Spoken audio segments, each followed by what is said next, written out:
Hello everyone, welcome back to AutoWired channel.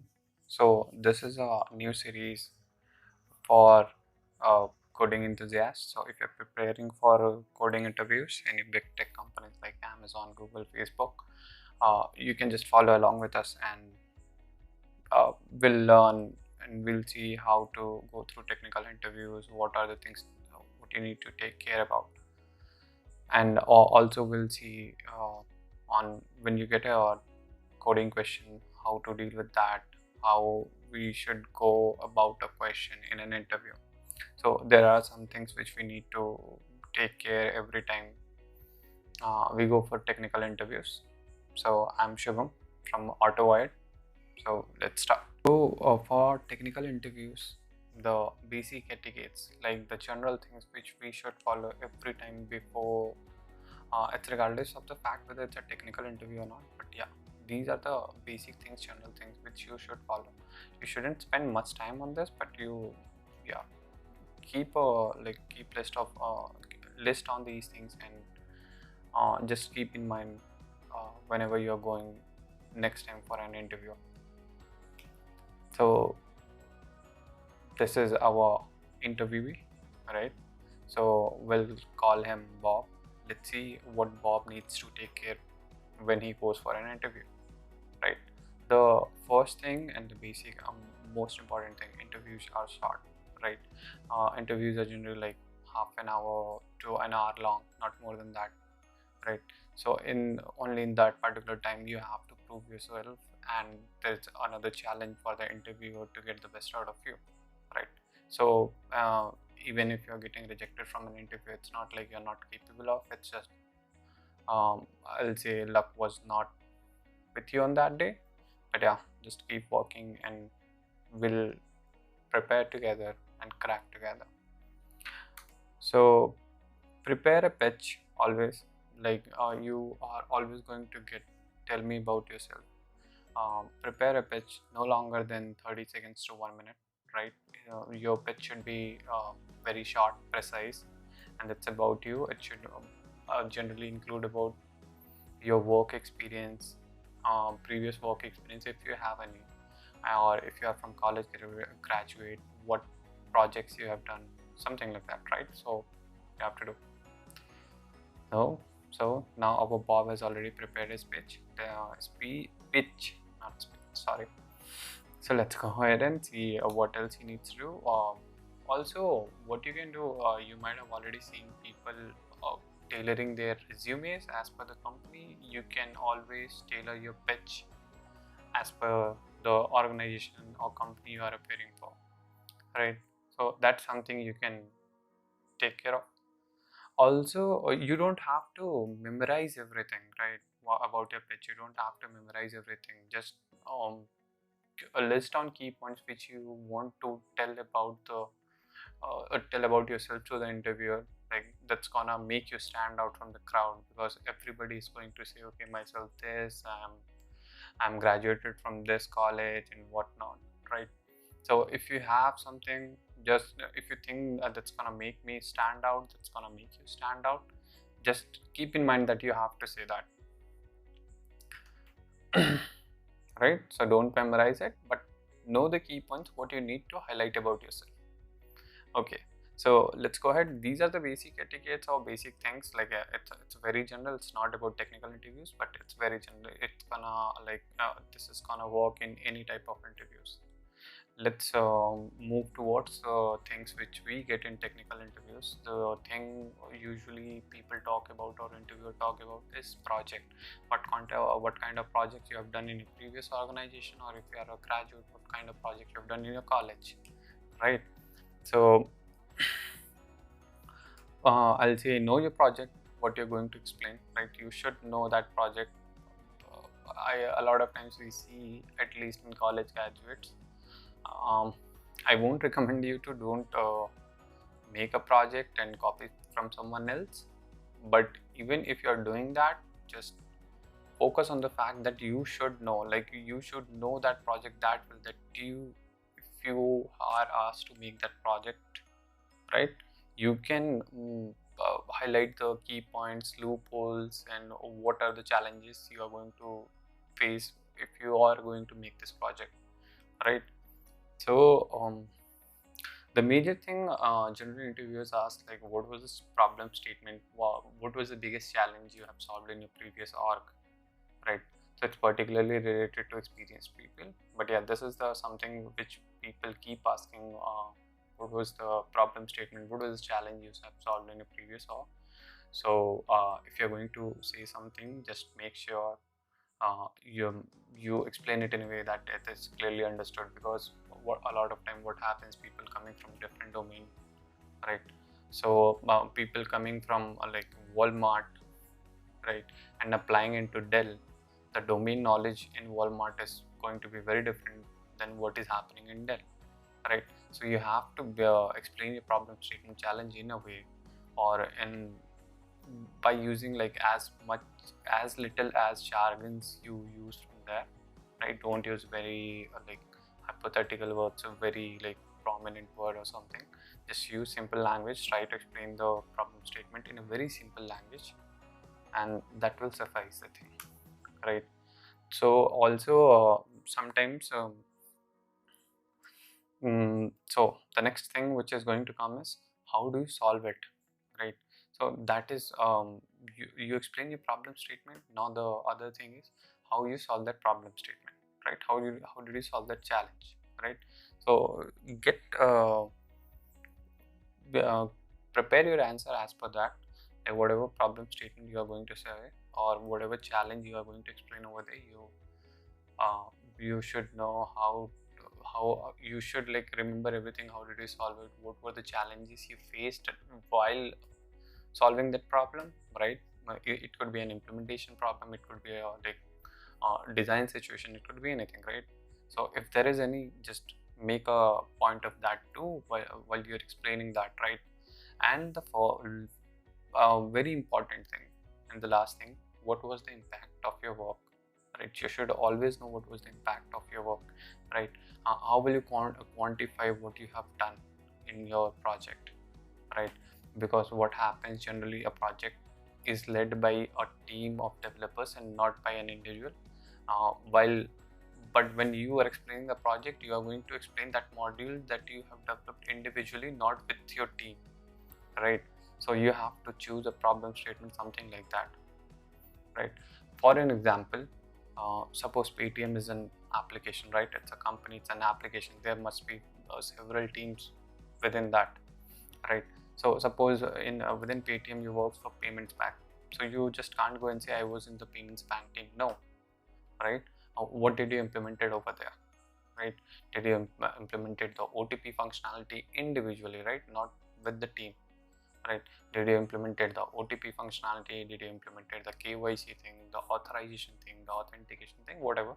So you have to choose that module and explain that module, what you have implemented, not what your team was doing and you were part of it, right?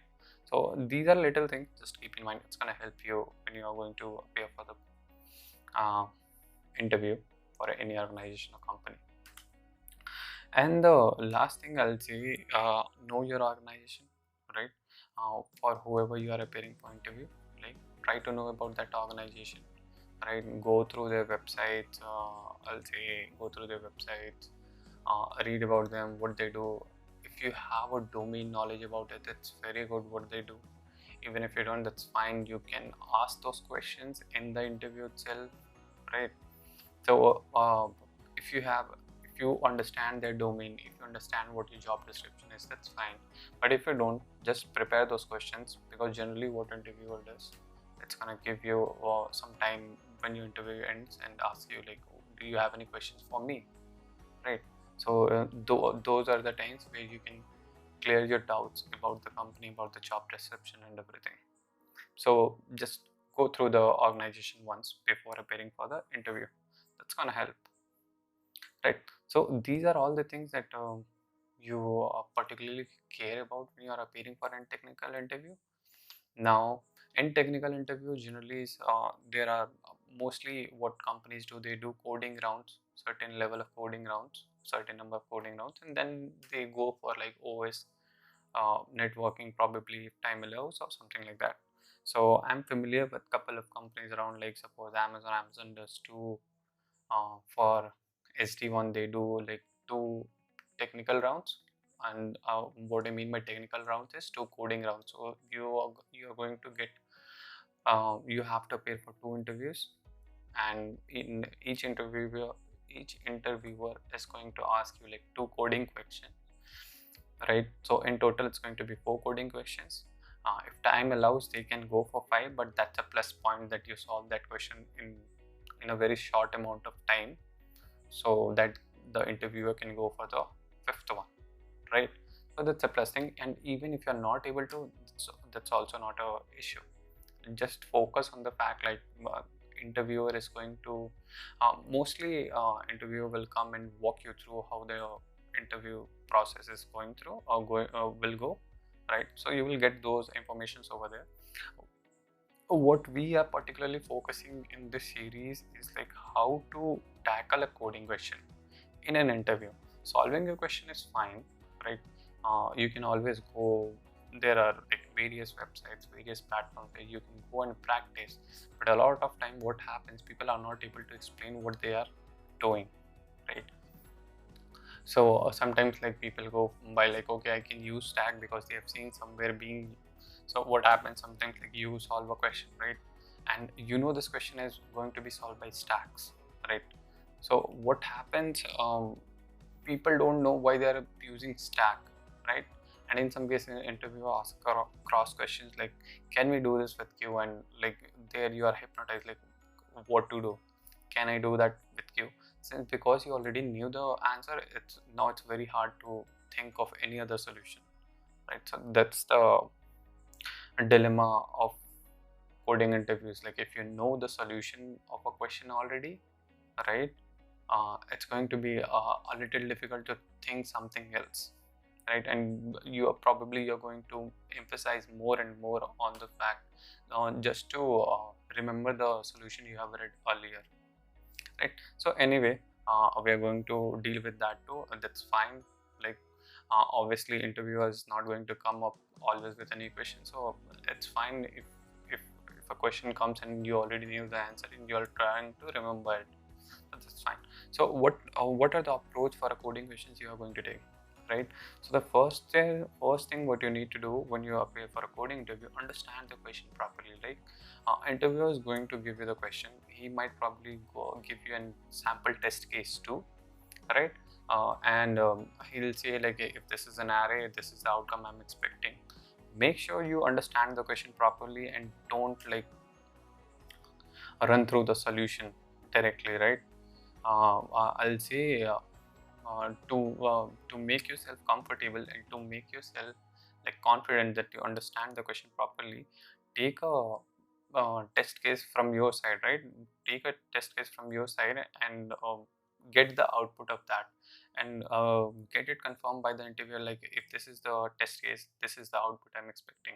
That's gonna make sure on like to the interviewer itself and even for you that you both have understood the question, what is the expectation, right?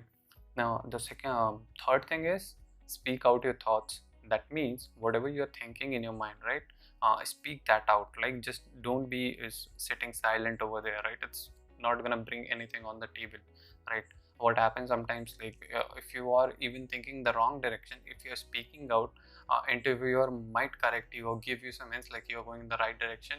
Or even sometimes what happens, you're thinking about the right solution but you're not sure about it, and even in that case interviewer might say, okay, yeah, you are going in the right direction, right? So if you'll speak out your thoughts, like if you'll walk through your ideas, how you're thinking to tackle that problem or to get a solution for that problem, that's given that's give you some confidence to yourself too.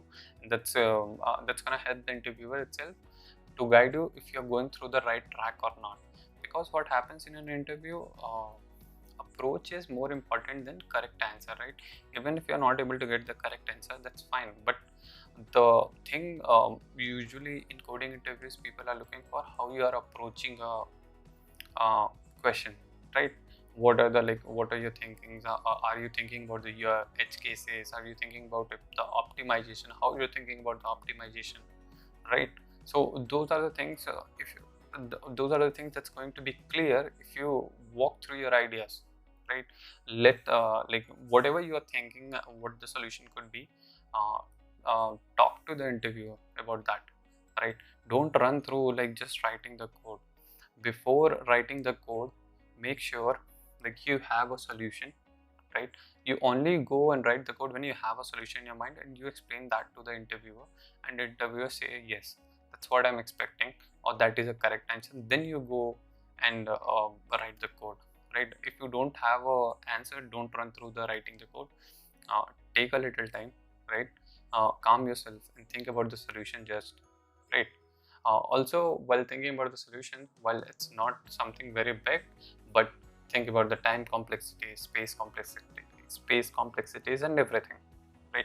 So, what we are going to do in this series, from now on, I'll be solving a question.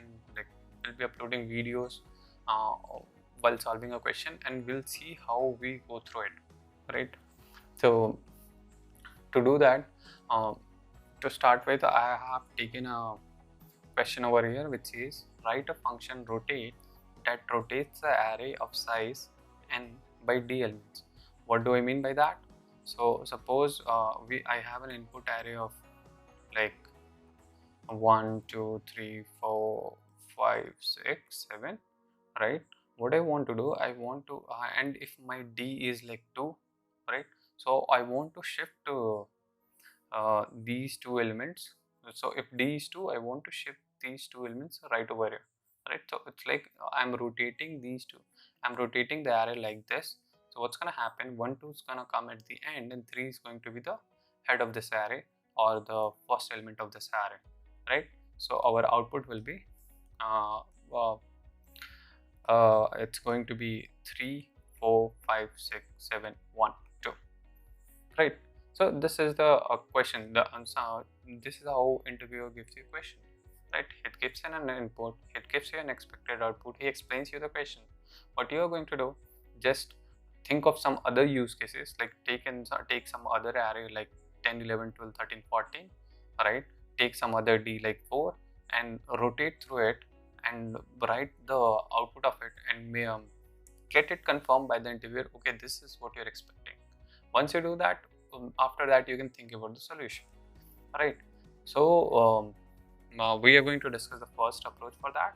So the first approach could be, if we have an array of 1 2 3 4 5 6 7, what we are going to do, and we have a key or d is equals to 2, then we are going to select the, so since k is equals to 2, we are going to select, we need to shift these first two elements, this 1 and 2, to the end of this array, and move 3 to the start of this array. So we are going to take 1 2, move it to here, then we are going to take 3 4 5 6 7 and move this sub array to here, right? So how you can solve it, and when we do that, right, when we do that, the resultant um, array would be 3 4 5 6 7 1 2, right? So how you can solve this question? So the first way is, create a temporary array, right? Create a temporary array and store the k elements, right? Suppose we have k is equals to 2, store the first k elements in this temporary array, right? So what we are going to do, we are going to store 1 and 2, since k is equals to 2, the first two elements in this temporary array. We have created a temporary array. Then what we are going to do, we are going to move this this array to the front. How do we do that? What we are going to do, since we have already taken this into another array, we are going to move every element like 2 steps ahead, so until this point, right? So we know when we reach here, like this 5 1, when we reach here, uh, so let's see, we are going to move this 3 over here, right? This 4 over here, this 5 over here, this 6 over here, and this 7 over here, right? Now we are not we are going to run the loop for n minus k times, which is, since k is equals to 2 here, n minus 2 times. And once we do that, what we are going to do, So we are going to get something like this: 3, 4, 5, 6, 7, 6, 7, right? Then we'll go ahead and add this array, or use this array elements and add it to this end of this array, right? When I say end of this array, it's not going to create one more element over here. You're going to end it in the same array itself. And after that, what we are going to get is this. So I'll suggest you to pause this video right here and go ahead and try to implement the simple solution for this one, right? And then come back and resume the video.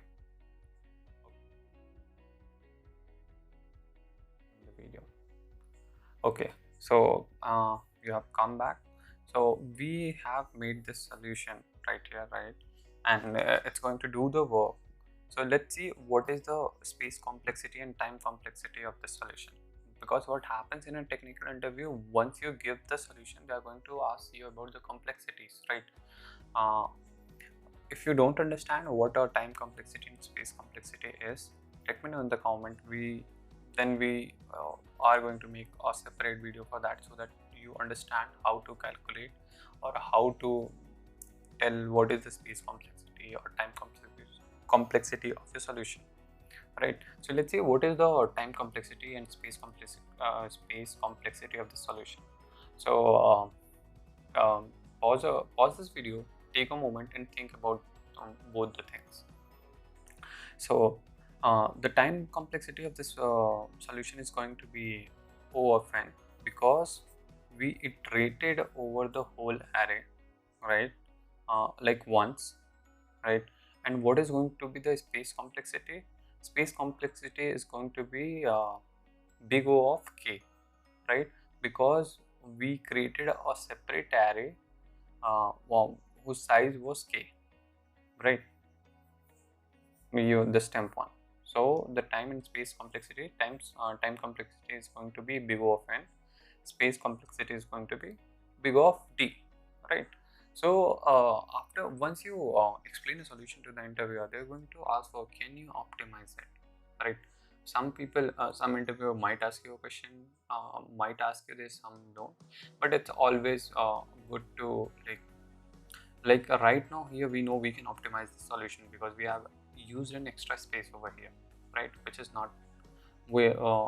So think about how we can optimize it. The one solution which came in mind is like, can we do it?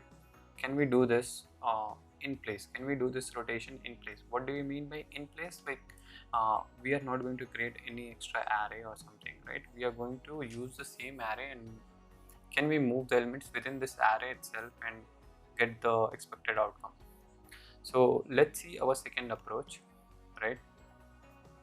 So what our second approach is about, like what we are going to do, we are going to create a while loop and run that while loop as per like k or d.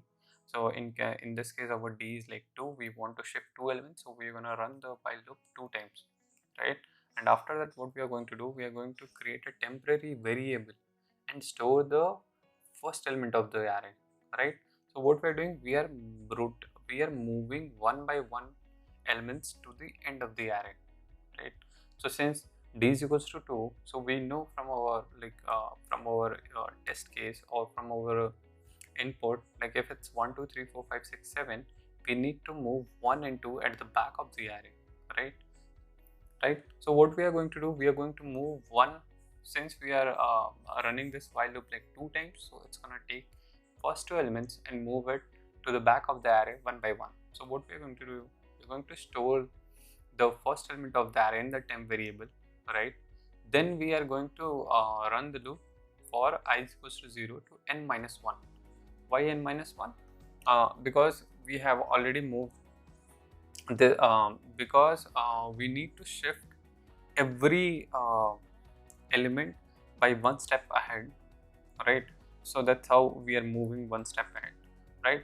So if our input is 1 2 3 4 5 6, or suppose our input is 1 2 3, right? So we have stored 1 in the temp variable, and now what we are going to do, we are going to move every other array one step ahead, right? So 1 2 3 will become 2 3 3 because we are just going for n minus 1 times, so it's not going to be there. So we are going to move 2 one step ahead. So 2 will come at one place, 3 will come at 2's place. And finally what we are going to do, so when we come out of this for loop, right, what will be our I? Our I will be n, right? So array of n, which is the last element, and we are going to assign this temp variable to that.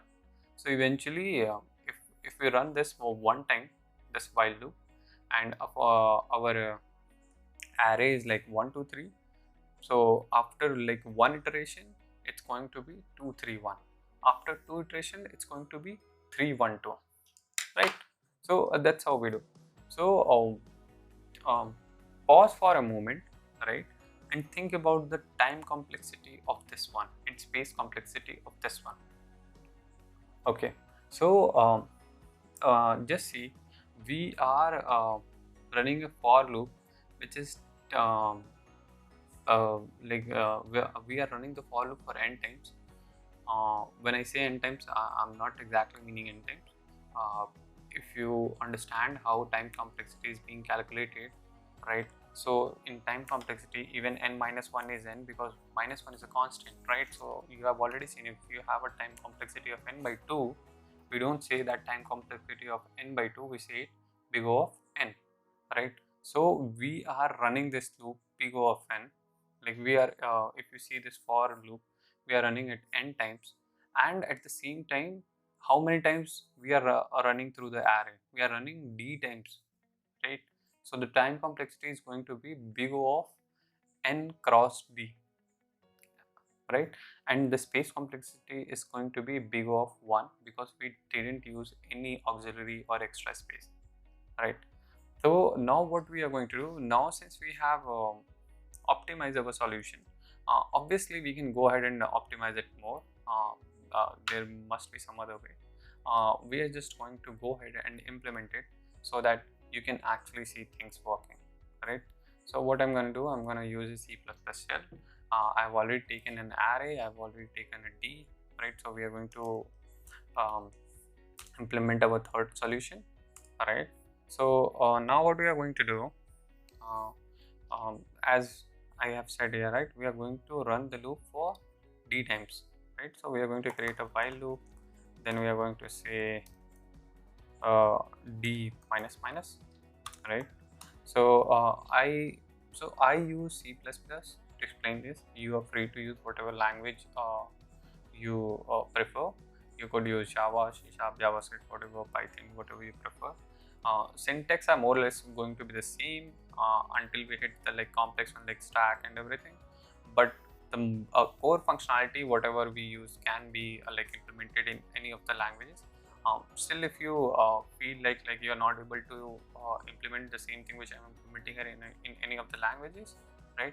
You can just go ahead. You can just comment it out, and we'll be able to we'll try to resolve that, right? So now get back to the implementation. We have said like while d minus minus, so we are going to run the loop for like 3 times. What we are going to do internally, we are going to create a temp variable, right, and assign the value of our first element of the array. As we discussed here, we are going to assign the first element of the array. After that, what we are going to do, we are going to run a loop, right, for n minus 1 times. So I less than I minus 1 plus plus, right? It doesn't do that. Anyway, within this, what we want to do, we want to move every element one step ahead, right? So what do I mean by that? I'll just show you. I plus 1, sorry. So what I'm saying, if you have an array of 1 2 3 4 5, right? So what we did, we stored the value of temp is like 1, right? Now when we run this for loop, what is going to be our array look like? So how our array is going to look like is something like that: 2 3 4 5 5, right? So this is how we moved every element one step ahead. 2 comes at place of 1, and same like every other thing, 3 comes at place of 2, something like that. Now what we want to do, since we run this like n minus 1 times, so when we come out of it, our I is going to be equals to n. What is n? N is actually size of the array, which we didn't calculate it. Let's see. Sometimes I just forgot how to get the size of array. Let's see. Sometimes I used to forgot the syntaxes because I constantly keep switching language. Usually, where I work, I used to do things in Java, so I kind of keep forgetting all this. So we can do this thing. We can just So since we are learning, we can just always go ahead, Google and find things, right? Don't think like these are some nuances like I don't feel like that I need to remember, but you might, because you'll be appearing for an interview. But even if you don't know how to calculate the size of an array in an interview, like in any particular language, that should be fine. That's not a big of thing. So we are going to replace our n by array size, right? And now what we want to do when we come out of this array, right? So we are going to say array of I, but wait, so array of what we are going to say, wait, so yeah, we actually intend to do array of I is equals to 10, but there is an issue with the solution. And what the issue is, just trying to think of, I already know this issue. You can just try to pause it and try to see what is the issue. The issue over here is like the declaration of this int. Since I have declared here, the scope of this int I variable is within this braces only, and so it won't be accessible over here. So to resolve that, what we can do, we can just get rid of this and declare it somewhere just here, and we should be fine, right? So now we know array of I is equals to 10, right? And this completes our solution.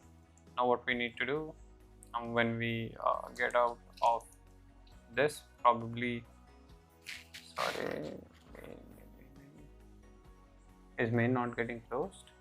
So let's just hit run and see if we have any issue. We do have issues, my bad. So the first issue is that's not how we declare an array. I'm doing like competitive coding for a very long time, after a very long time, but yeah, these are little things. I don't think like it will get with practice. So that's why we say learning via teaching. So I'm also getting to learn things. Anyway, let's see what else we have.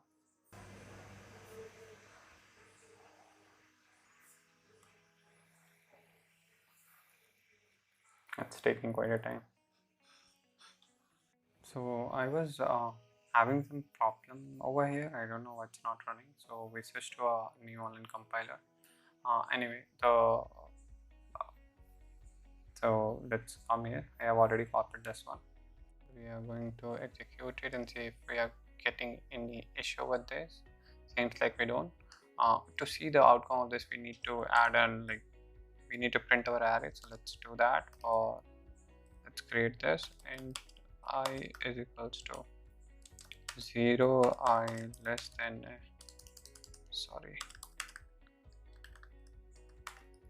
array size I plus plus,